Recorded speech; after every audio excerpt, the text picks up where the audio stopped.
8세기의 북이스라엘을 주목하고 있는 성경입니다.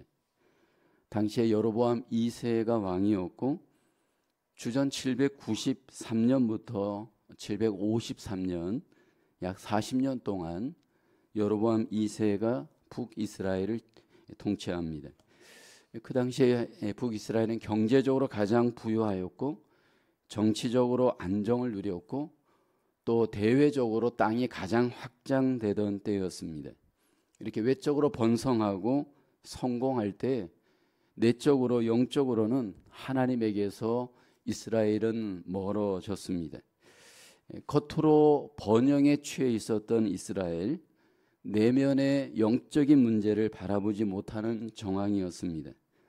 이렇게 하나님에게서 멀어지고 있는 이스라엘, 사마리아를 향해서 하나님은 내적인 변화, 영적인 변화를 회복하기를 원했습니다. 하나님과의 그 잃어버린 교제를 회복하기 위해서 아모스를 통해서 하나님께서 지금 이스라엘에게 하나님께 회복되어지는 그 뜻을 하나님은 증거하게 합니다. 구약의 이 사마리아 이스라엘의 모습은 경제에 취한 오늘 현대의 그리스도인들에게도 우리의 실상을 잘 보여주는 성경이다 할 수 있습니다. 우리가 외적으로 취하게 되면 내적으로 영적으로 약할 수밖에 없는 인간의 어떤 한계를 이스라엘을 통해 우리가 보게 됩니다. 경제적으로 부유할 때 건물이 화려하고 아름답게 우리가 외적인 것들을 취하면 취할수록 내적으로 영적으로는 더 피폐해질 가능성이 많습니다. 하나님께서 이렇게 경제적인 번영과 더불어 외적인 화려함에 집중하고 있었던 이스라엘을 향해서 하나님의 뜻이 무엇인지 오늘 본문에서 말씀을 합니다. 첫째로 경제적인 번영 속에 하나님을 의식하지 못하고 요란과 학대의 죄를 범할 수 있음을 본문은 경고합니다. 오늘 본문 9절을 보면 아스돗의 궁궐들과 애굽 땅의 궁궐들의 선포에 이르기를 너희는 사마리아 산들에 모여서 그 성중에서 얼마나 큰 요란함과 학대함이 있나 보라 하라. 아모스 당시의 이스라엘 궁궐들 또 애굽 땅의 그 궁궐들에 대해서 지금 하나님께서 선포하고 있습니다. 여로보암 2세 당시 북이스라엘의 그 궁궐은 경제적인 부로 인해서 굉장히 화려하였고 장식이 넘쳤습니다. 아모스서 3장 15절에 보면 겨울궁과 여름궁을 치리니 상하궁들이 파괴되며 큰 궁들이 무너지리라 여호와의 말씀이니라. 겨울궁과 여름궁이 소개되고 있습니다. 쉽게 얘기하면 별장이 여러 채 있었다 의미입니다. 그러니까 겨울 별장도 있었고 여름 별장도 있었다라고 해석할 수 있습니다. 마치 미국인들 중에 부자들이 뭐 여름에는 좋은 어떤 별장에 가 있고 겨울에는 또 플로리다 같은 따뜻한 곳에 별장이 여러 채 있는 것처럼 여기 이스라엘의 그 궁 왕들이 그러했습니다. 그리고 그 궁들은 상하궁으로 꾸몄음을 본문은 말합니다. 그러니까 최고의 재료로 꾸며진 아름다운 그런 궁전이었음을 보여줍니다. 이스라엘이 이렇게 화려하게 멋있게 장식되어진 그 궁전에 머물면서 그들은 쾌락에 집중하고 자신들의 죄를 바라보지 못합니다. 화려하게 멋있게 삶을 누리면서 자신들의 그 내면의 죄에 대해서는 전혀 바라보지 못하는 그 이스라엘의 모습입니다. 이스라엘 사람들은 지금 겉으로 보이는 그 풍요함에 안주해 있습니다. 안정 속에 평안을 쫓으면서 그러면서 그들의 내면은 하나님에게서 멀어졌습니다. 사실 우리의 신앙을 돌이켜보면 우리가 언제 가장 간절하게 하나님께 뿌리를 내리고 하나님을 찾는가? 우리가 사실 겉으로 이렇게 부유하고 삶이 안정되어지면 영적으로는 간절함에게서 멀어지고 영적으로는 오히려 패망의 기회가 될 수 있음을 우리가 경험합니다. 물질적인 부요함이 반드시 축복이다라고 이야기할 수 없는 것이 사실 우리가 현대 교회에서 이 문제를 지금 보고 있습니다. 물질적인 안위와 누림에 빠질 때 하나님을 절대적으로 의지하지 못합니다. 그리고 내적으로 영적인 그 죄들에 대해서 깊이 직면을 할 수가 없습니다. 육체적인 안위에 빠지게 되어질 때 결국 우리는 영적인 긴장감을 잃어버릴 수밖에 없는 것이 우리의 현실입니다. 지금 이스라엘의 문제는 하나님께 깊이 뿌리 내리질 못하고 물질에 뿌리를 내린 채 하나님이 아닌 것들을 하나님인 것처럼 여기고 거기에 뿌리 내리는 그런 어떤 외적인 삶에 집착하였습니다. 이렇게 살면서 사람들이 보기에는 겉으로 볼 때 안정적으로 보이고 성공한 것처럼 보이기 때문에 사람들로부터는 인정과 평가를 받을 수 있습니다. 이것이 오늘날도 마찬가지입니다. 물질로 인해서 겉으로 보일 때 풍요하고 안정감 있게 삶을 살면 사람들로부터는 인정을 받습니다. 그러나 하나님께 뿌리 내리고 하나님께 간절하기에는 한계가 있는 것을 우리는 경험을 합니다. 우리가 하나님께 온전히 뿌리를 내리기 위해서 가장 우리에게 필요한 것이 무엇일까라는 겁니다. 먼저 우리가 경계해야 될 것은 물질과 하나님을 겸하여 성경은 섬길 수 없음을 경고하고 있습니다. 이게 마음이 하나님께 뿌리를 내리기 위해서는 우리가 먼저 물질에 의지하고자 하였던 우리의 마음을 비우고 좀 더 하나님 앞에 우리의 삶이 가난한 삶을 집중할 필요가 있습니다. 우리의 삶 속에 내적으로 물질적으로 부유하게 모든 것들이 충족되어지는 순간 사실 하나님께 의지하고 하나님께 뿌리 내리는 삶은 어렵습니다. 그래서 영적인 삶을 하나님께 뿌리 내리고 온전하게 살아가기 위해서는 사실 우리 속에 좀 더 자발적인 가난의 삶, 자발적인 비움의 삶이 우리에게 필요하다 저는 여깁니다. 성경의 바울은 우리에게 그런 얘기를 합니다. 복음과 함께 우리에게 고난을 받을 것을 말씀을 합니다.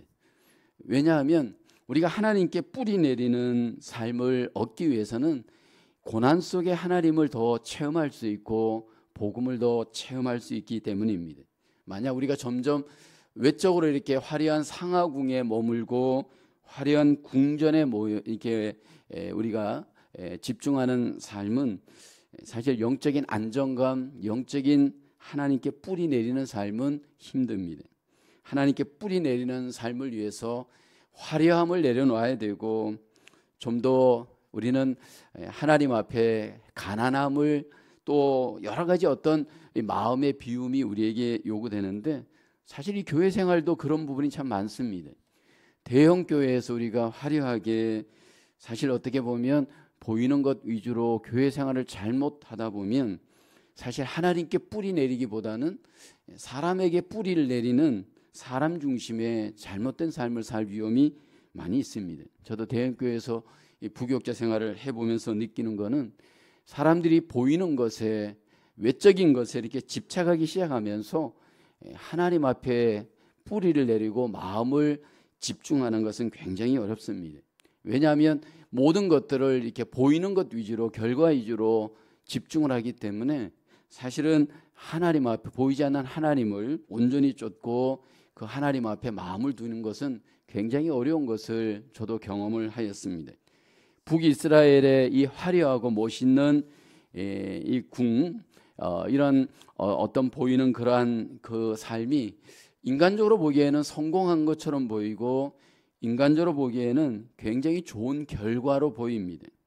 그런데 사실 우리가 알아야 될 것은 눈으로 보이는 이렇게 외적인 성공이 하나님이 보시는 기준과 사람이 보는 기준이 일치하지 않다라는 것을 우리가 바라봐야 합니다. 때로 우리가 물질로 이렇게 부유하지 못하더라도 내적으로 부유한 것이 어쩌면 하나님의 입장에서는 더 하나님이 일하시는 기회가 될 수가 있습니다. 우리가 하나님 앞에 뿌리를 내리는 내적인 삶을 살기 위해서는 좀 더 우리 속에 고난이 필요하고 어려움이 필요하고 좀 더 하나님 앞에 내적인 것들을 추구할 수 있는 연단이 우리에게 필요합니다. 저도 개인적으로 이렇게 목회를 하고 신앙생활을 하면서 언제 내가 하나님께 뿌리 내리는 믿음 생활을 하게 되었는가? 나와 하나님과의 깊은 내면의 뿌리가 어떻게 가능하게 되었는가를 이렇게 돌아볼 때 사실은 힘들고 어려운 신앙생활, 교회 생활이 그 뿌리 내림의 기회였던 것을 경험을 합니다. 특별히 이 젊은 시절 목회에 있어서 하나님을 인격적으로 배우고 하나님을 마음속에 깊이 뿌리를 내리는 기회가 되었던 것은 시골 교회에서의 경험이었던 것이 저에게 굉장히 좋은 경험이었던 것 같습니다.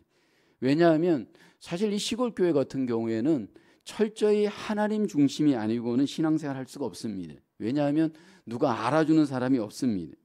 누가 뭐 교회 마당을 쓸든지 청소를 하든지 새벽에 오래 기도를 하든지 뭐 낮에 나와서 하나님 앞에 혼자서 예배를 하든지 기도를 하든지 누가 알아보는 사람이 없습니다. 철저히 하나님 중심으로 모든 것들을 하지 않으면 신앙생활을 할 수가 없습니다. 여기 이스라엘이 이렇게 화려한 궁정과 경제적인 부로 인하여서 외적인 것들에 집착하고 거기에 마음을 두면서 하나님에게서 그들의 마음은 멀어졌습니다. 하나님을 의식하지 못하고 결국 물질과 사람에게 그들은 뿌리를 내리면서 하나님과의 관계에 실패했습니다. 신본주의 신앙은 철저히 하나님 중심에 우리의 마음이 뿌리를 내리고 하나님을 의식할 때 우리의 내면은 더 하나님과 깊은 관계를 가질 수 있는 줄로 믿습니다. 저와 여러분들 속에 사람의 눈을 의식하고 눈에 보이는 외적인 물질에 우리가 잘못 집중하다 보면 껍데기 신앙으로 하나님과의 관계가 멀어질 수 있습니다. 다시 한번 우리의 내면이 하나님과의 관계에 집중하고 눈에 보이는 성공이 아닌 우리의 내면 속에 하나님을 담는 하나님 중심의 뿌리를 내리는 온전한 신앙으로 하나님 앞에 우리의 삶과 신앙이 하나님 앞에 세워져 가야 할 줄로 믿습니다. 하나님을 먼저 의식하고 하나님께 뿌리를 내리는 속사람을 온전하게 강건하게 무장하는 그러한 삶과 신앙으로 우리가 하나님 앞에 살아갈 수 있기를 주님의 이름으로 축원합니다. 두 번째로 하나님께서는 먼저 인격적인 교제를 회복하기를 원하십니다. 북이스라엘의 문제는 화려한 궁전으로 말미암아 이제 그 궁전 안에서 그들은 머물고 안주합니다. 그 궁전 안에 머물면서 그들은 하나님과 인격적인 교제를 나누지를 못합니다. 그 궁전 안에 머물면서 쾌락과 안위에 그들은 몰두하게 되고 결국 범죄에 집중하게 됩니다. 그로 인해서 내적으로 더 하나님과의 관계가 멀어지게 되었고 결국 하나님을 바라보지 못합니다. 하나님과 이렇게 교제가 끊어진 이스라엘, 하나님은 아모스를 통해서 그들의 죄를 직면하기를 원하고 하나님과의 교제가 회복되기를 원합니다. 아모스 3장 10절에 보면 자기 궁궐에서 포악과 겁탈을 쌓는 자들이 바른 일 행할 줄을 모르느니라 여호와의 말씀이니라. 여기 궁궐에서 죄악에 취하여서 포악과 겁탈이 일상이 되었습니다. 그러니까 하나님을 잊어버린 채로 바른 일을 행하는 것들을 잊어버린 채로 죄악에 중독이 되어져 있는 이스라엘의 모습입니다. 하나님과 인격적인 교제가 끊어지게 될 때 죄악의 일상으로 그들의 삶이 포로가 되어지는 것을 오늘 하나님은 아모스를 통해서 이스라엘의 죄를 고발하고 있습니다. 우리가 물질적인 번영을 취하게 되어지면 하나님과 인격적인 교제는 반드시 멀어집니다. 물질적인 즐거움에 빠지는 순간 하나님과의 교제의 즐거움은 가치가 없어져 버립니다. 그래서 우리의 삶을 가만히 들여다보면 배가 고프던 시대에 사실 복음은 번영합니다. 우리가 배가 고프고 육체가 힘들고 가난할 때에 사실 어떻게 보면 영적으로는 부요하게 되어집니다. 근데 배가 부르기 시작하고 물질적으로 번영하기 시작하면서 마음이 하나님에게서 떠나게 되어집니다. 이것은 우리 개인적으로도 그렇고 교회 공동체적으로도 그렇고 이것은 뭐 기독교 역사가 그것을 증명합니다. 이것은 누구도 예외가 없습니다. 보통 우리가 미국에서 삶을 살면서 가장 드림으로 여기는 것이 무엇인가요? 많은 이민자들이 미국에 오면서 가장 꿈꾸고 있는 것이 사실은 큰 자기 집을 소유하여서 그 안에서 평안하게 먹고 사는 겁니다. 오늘 이스라엘처럼 이렇게 좋은 궁에 머물러서 행복을 누리는 것처럼 사실 많은 그 이민자들이 궁궐 같은 자기 집을 갖고 그 안에서 행복하게 사는 삶을 꿈꿉니다. 그리고 그리스도인이라고 한다면 그런 집을 또 하나님이 주시면 거기에서 하나님과 더 교제하고 하나님을 예배하고 하나님 앞에 신앙적으로 더 부요하리라 그렇게 다짐도 하고 고백을 합니다. 근데 여러분 일반적으로 보면 보편적으로 그런 궁과 같은 좋은 집에 안주하고 머물게 되면서 나타나게 되어진 일반적인 삶의 현실은 어떻게 여러분 변질되는지 우리가 잘 봐야 됩니다. 물질적인 번영이 영적인 번영을 절대로 갖게 하지 못합니다. 물질적인 번영에 취하는 순간 하나님과의 교제는 여러분 필연적으로 멀어지는 것이 현실입니다. 왜냐하면 인간이란 존재는 안에 죄성이 있기 때문에 어떤 쾌락이 한번 맛이 딱 중독이 되어지는 순간 여러분 그 쾌락에서 벗어나는 것이 그렇게 쉽지가 않습니다. 그래서 요즘 여러분 TV를 보게 되면 이 먹방 프로그램에 전부 빠져서 헤어나오지를 못하잖아요. 여러분 이것이 어떤 특별한 사람의 문제가 아닙니다. 점점 우리 인생이라는 그 존재가 안에 그 DNA 자체가 죄성의 DNA가 있기 때문에 한번 이것들이 맛을 보는 순간 더 강렬한 맛을 자꾸 요구합니다. 그로 인해서 하나님과의 교제는 점점 멀어질 수밖에 없는 게 물질적인 쾌락이 주는 한계입니다. 하나님께서는 인격적인 교제가 멀어진 그 이스라엘을 하나님께서는 찾아오십니다. 근데 이것이 오늘 우리에게도 똑같이 적용될 수가 있습니다. 하나님과 인격적인 교제가 멀어진 사람들을 보면 결국 쾌락에 중독이 되어져 있거나 물질의 어떤 번영에 중독이 되어져 있는 경우가 많습니다. 유튜브에 중독이 되어 있고 먹방에 중독이 되어 있고 어떤 쾌락에 중독이 되어 있기 때문에 하나님과의 교제의 즐거움이 그들 속에 회복되는 것이 간단하지가 않습니다. 왜냐하면 여러분 그런 어떤 셀폰이나 그런 어떤 세상의 물질로 인해서 주는 그 쾌락의 유익이 우리 속에 분명히 즐거움을 주고 있기 때문입니다. 이렇게 마음을 빼앗겨 버리고 하나님과의 교제에서 멀어진 이스라엘의 모습, 그것이 오늘 우리의 모습일 수 있습니다. 하나님께서 우리에게 어떤 회복을 원하시냐 하면 결국은 마음을 들여서 하나님과 하나님의 음성을 듣고 하나님과 대화하는 기도의 시간으로 인격적인 관계가 회복되기를 원합니다. 먼저 우리가 그 멀어진 하나님과의 관계를 회복하기 위해서, 교제를 위해서 먼저 우리에게 필요한 것은 하나님 앞에 먼저 마음을 진심으로 내어드려야 됩니다. 상하궁에서 나와 하나님 앞에 나아가는 진정한 마음을 하나님 앞에 내어드릴 때 우리 인격적인 하나님과의 교제가 가능합니다. 어떻게 인격적으로 하나님 앞에 우리의 마음을 내어드릴 수 있을까? 사실 우리가 죄악의 일상을 만약 삶을 살게 되어진다면 하나님과의 인격적인 교제는 어렵습니다. 하나님과 인격적인 교제를 갖기 위해서는 범죄와 쾌락에 내어주었던 나의 마음을 하나님 앞에 내어드리는 우리 속의 회개와 우리 속의 결단이 필요합니다. 하나님 앞에 마음을 내어드려 온전하고 하나님이 원하시는 인격적인 교제를 나눌 때 우리는 그 하나님의 그 놀라운 은혜와 하나님의 놀라우신 함께 하심을 우리가 경험할 수가 있습니다. 일단 우리가 하나님께 이런 어떤 물질로부터 쾌락으로부터 번영으로부터 구별되어져 일대일로 하나님 앞에 마음을 내어드리기 위해서는 먼저 우리에게는 좀 끊어버리고 홀로 있는 시간이 우리에게 필요합니다. 물질적인 번영은 우리로 하여금 이런 어떤 하나님과 일대일의 관계 이런 것들에 집중하기보다는 사실 쾌락에 집중하기 때문에 홀로 있는 것이 굉장히 어려울 수 있습니다. 육체의 안일함을 벗어나서 하나님과 일대일의 관계를 위해서 저와 여러분 속에 홀로 있는 하나님과 그런 일대일의 시간을 우리가 가져야 할 줄로 믿습니다.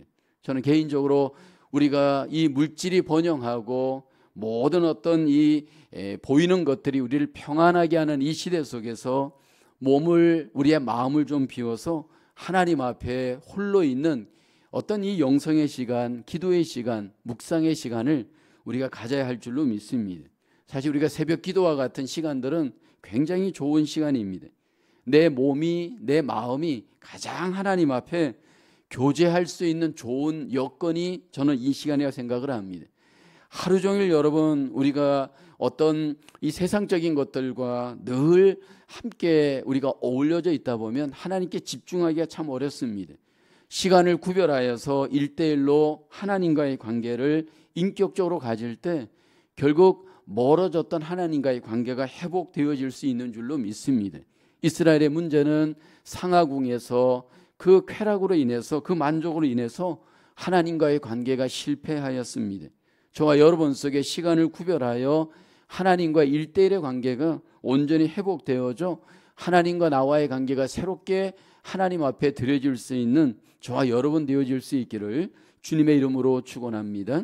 세 번째로 하나님께서는 자기 백성들의 모든 삶의 회복을 주도하십니다. 오늘 본문 아모스서 3장 12절을 보면 여호와께서 이와 같이 말씀하시되 목자가 사자입에서 양의 2다리나 귀 조각을 건져낸과 같이 사마리아에서 침상 모서리에나 걸상의 방석에 앉은 이스라엘 자손도 건져냄을 입으리라. 하나님은 아모스를 통해서 이스라엘의 그 건져냄, 그 자손의 건져냄의 회복을 약속을 하십니다. 하나님께서 회복을 주도하십니다. 하나님이 궁극적으로 지금 이스라엘 가운데 원하는 회복은 이스라엘의 믿음의 회복입니다. 말씀의 회복입니다. 물론 이 이스라엘이 이제 주전 약 721년경 아수르에 의해서 망하게 됩니다. 그리고 그 고난을 당하게 되고 그 고난 속에서 그들은 연단을 받게 되어집니다. 근데 그 고난 속의 연단을 통해 하나님은 궁극적으로 그들의 믿음을 회복시키시고 말씀도 회복시키십니다. 하나님께서 이런 회복의 시간을 약속하시고 그 회복을 위한 시간을 주관하시고 섭리하시고 주권을 행사하십니다. 근데 하나님께서 이스라엘을 이렇게 회복을 시킬 때 그 회복의 과정에 반드시 고난을 주십니다. 고난을 통해서 이스라엘 가운데 연단을 반드시 행하게 하십니다. 그 연단을 통해서, 그 고난의 연단을 통해서 이스라엘이 그 회복의 과정을 겪을 때 하나님께서 그들로 하여금 말씀으로 하나님 앞에 돌아오게 하시고 기도를 통해서 하나님 앞에 돌아올 수 있도록 하나님이 고난 가운데 이스라엘을 역사하십니다. 우리가 구약의 이스라엘 역사를 보게 되면 하나님께서 그 회복을 해 가실 때 평안하게 그들의 삶을 회복하는 것이 아니고 반드시 그 고난이라고 하는 필수 코스를 주십니다. 인생은 고난 없이는, 연단 없이는 회복이 어렵습니다. 대부분의 우리의 인생 속에 사실은 고난의 시간이 우리에게 필요한 이유는 고난을 통해서 비로소 우리는 하나님 앞에 연단을 받고 믿음으로 하나님 앞에 온전히 회복되어질 수 있는 찬스를 얻게 되어집니다. 특별히 우리가 고난을 겪게 되어지면서 그 마음이 하나님 앞에 말씀을 깨닫게 하는 귀한 기회가 됩니다. 인간은 교만한 존재이기 때문에 여러분 마음이 이 교만한 가운데에는 하나님의 말씀이 들리지를 않습니다. 물질적으로 번영하고 잘 먹고 잘 입고 잘 살아보십시오. 인간은 절대로 하나님의 말씀을 듣지 않고 깨닫지를 못합니다. 그런데 고난이 오게 되어져서 그 마음이 조금 낮아질 때, 가난해질 때 하나님의 말씀이 비로소 그 마음에 들리기 시작을 합니다. 많은 경우에 아이들이 배가 부르면 아무리 맛있는 음식을 엄마가 준비해서 줘도 아이들이 안 먹습니다. 우리 인간이 그렇습니다. 우리의 이 마음에 세상 것들로 가득 차 있고 물질로 가득 차 있는데 아무리 좋은 하나님의 말씀을 들려줘 보십시오. 절대로 안 들립니다. 아무리 유명 강사가 오고 아무리 멋있는 그런 어떤 말씀의 어떤 이벤트를 갖는다 해도 들리질 않습니다. 고난을 겪으면서 마음이 낮아질 때 말씀이 들립니다. 하나님께서 이스라엘 백성들을 고난을 주신 이유는 결국은 그들로 연단시킵니다. 말씀으로 연단케 하여서 말씀을 붙들게 하고 하나님의 언약의 백성으로 회복하게 하십니다. 그래서 구약의 시편의 기자 그렇게 고백하죠. 시편 119편 71절에 보면 고난당한 것이 내게 유익이라 이로 말미암아 내가 주의 율례들을 배우게 되었나이다. 인간은 따뜻한 교실에서 배가 부른 채로는 여러분 말씀을 배울 수가 없습니다. 고난을 당하면서 그 고난 속에서 말씀이 비로소 들려지고 비로소 깨닫게 되어집니다. 성경에서는 이 환난이라고 하는 이 교사가 하나님의 확성기임임을 우리에게 반복해서 강조하고 있습니다. 성경에 바울은 로마서를 통해서 이 연단, 고난의 유익을 이렇게 우리에게 말하죠. 로마서 5장 3절 4절에 보면 다만 이뿐 아니라 우리가 환난 중에도 즐거워하나니 이는 환난은 인내를, 인내는 연단을, 연단은 소망을 이루는 줄 알미로다. 이 고난을 통해서 우리의 인격이 비로소 하나님을 바라보기 시작을 합니다. 말씀을 비로소 깨닫기 시작을 하고 신앙을 회복할 수 있는 기회를 갖게 되어집니다. 그래서 성경의 신앙의 회복을 가졌던 사람들의 공통점은요, 고난입니다. 고난 속에서 하나님의 말씀을 비로소 알고 깨닫게 되어집니다. 그로 인해서 하나님이 회복시키는 은혜를 갖게 하십니다. 저와 여러분 속에 어떤 고난이 올 때 사실 그 고난은 하나님의 말씀을 깨닫는 기회의 시간입니다. 한 걸음 더 나아가 우리의 이 신앙을 하나님이 회복시킬 때 고난 속에서 우리로 하여금 기도하게 하십니다. 인간은 기도하지 않는 존재입니다. 근데 누가 기도하느냐 하면 정말로 고난을 당하고 그 마음속에 하나님을 그 마음의 진정으로 의지하고 의식하는 사람이 기도할 수 있습니다. 기도하는 척할 수는 있습니다.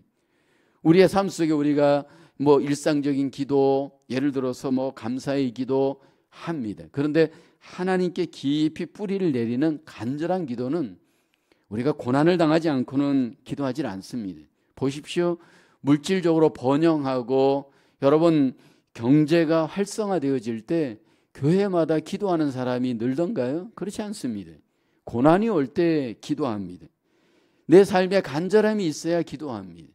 근데 이미 등 따시고 배가 불러서 모든 것들이 다 채워져 있는 입장에서는 여러분 기도 없이도 얼마든지 살 수 있기 때문에 영적으로 간절하지가 않습니다. 평안히 자고 먹고 하는 것이 행복인 줄 압니다. 그런데 기도하는 사람들은 고난 속에서 자신의 그 연약함과 부족함을 직면하기 시작을 합니다. 이스라엘이 바벨론의 포로가 되고 아수르의 포로가 되면서 그들 속에 하나님과의 관계가 기도를 통해서 회복하게 되어집니다. 사실 우리의 삶을 들여다보면 영적으로 가장 부요하고 부흥하는 시기는 사실은 고난의 시기입니다. 그 고난의 시기 때 우리는 하나님 앞에 기도하며 회복의 기회를 갖게 되어지는 줄로 믿습니다. 우리가 구약의 이스라엘을 보게 되면서 하나님께서 이스라엘을 주도하고 회복해 갈 때 이 말씀과 기도를 통해 이스라엘을 회복하고 자기 백성들을 회복해 가시는 하나님의 그 주기적인 사이클은 지금도 반복되어지는 하나님의 일하심의 사이클입니다. 개인도 그렇고 교회 공동체도 그렇습니다. 언약의 백성들이 하나님 앞에 회복되어지는 시간, 그 시간은 고난을 통해서 말씀과 기도를 통해서 하나님께서 회복하시고 마침내 자기 백성들을 하나님께서 돌이키게 하는 줄로 믿습니다. 우리의 삶 속에 어떤 경제적인 부여와 여러 가지 어떤 외적인 그 번성함으로 인하여서 내적으로 우리의 영혼이 피폐해지고 그 결과 삶의 고난이 찾아올 수가 있습니다. 그때 우리에게 가장 필요한 것은 하나님의 뜻으로 우리의 마음을 돌이키고 삶을 돌이키는 일입니다. 그것은 바로 말씀과 기도로 하나님께 돌아가는 일인 줄로 믿습니다. 물질로 높아진 우리의 마음이 있다면, 우리의 삶이 있다면 다시 하나님 앞에 우리의 마음을 내려놓고 그 관계가 말씀으로 기도로 회복되어지는 은혜가 있길 원합니다. 교회 공동체적으로도 마찬가지입니다. 교회 공동체적으로도 교회가 물질적으로 부여하고 모든 것들이 형통할 때 하나님에게서 멀어질 수 있는 가능성이 많습니다. 그러나 교회가 어려울 때, 힘들 때 말씀과 기도로 하나님께 돌아서 회복할 수 있는 기회가 되는 줄로 믿습니다. 이스라엘의 경제적 번영은 영적 파탄의 지름길이 되었습니다. 이것은 오늘날도 마찬가지입니다. 화려하고 번성하는 경제적인 부는 하나님과의 관계를 파괴시키는 주범이 될 수가 있습니다. 인간이라는 존재는 물질이 들어와서 부요가 우리를 지배하는 순간 하나님은 간 곳이 없고 물질이 신이 되어져 우리를 지배할 수 있기 때문입니다. 그로 인해서 하나님과의 관계, 교제가 끊어지게 되고 그로 인해서 삶은 질서가 망가뜨릴 수 있음을 이스라엘은 우리에게 보여줍니다. 저와 여러분의 삶 속에 초심을 잃지 않고 나와 하나님과의 관계에 가난한 마음, 하나님을 내 마음의 뿌리로 삼았던 그 영적인 아름다운 신앙의 삶이 우리 속에 온전히 질서를 내리고 뿌리를 내릴 수 있는 그 삶이 우리 속에 이루어지길 원합니다. 말씀과 기도를 통해서 다시 한번 하나님과 나와의 관계가, 인격적인 관계가 회복되어져 하나님과 교제가 더욱 풍성해지는 영적인 부요를 누려갈 수 있는 우리의 삶이 되어야 할 줄로 믿습니다. 이 시대 속에서 다시 한번 영적 회복을 통해서 하나님과의 교제가 온전하게 살아나는 저와 여러분의 삶으로 하나님 앞에 승리할 수 있기를 주님의 이름으로 축원하겠습니다. 기도하겠습니다. 하나님, 이스라엘의 하나님과의 관계의 모습을 이 시간 아모스를 통해서 함께 묵상하였습니다. 물질적인 번영이 하나님과의 관계를 망가뜨리고 하나님께 뿌리 내리지 못하고 물질로 인해서 사람에게 뿌리 내린 저들의 실패를 보면서 우리의 모습을 돌아봅니다.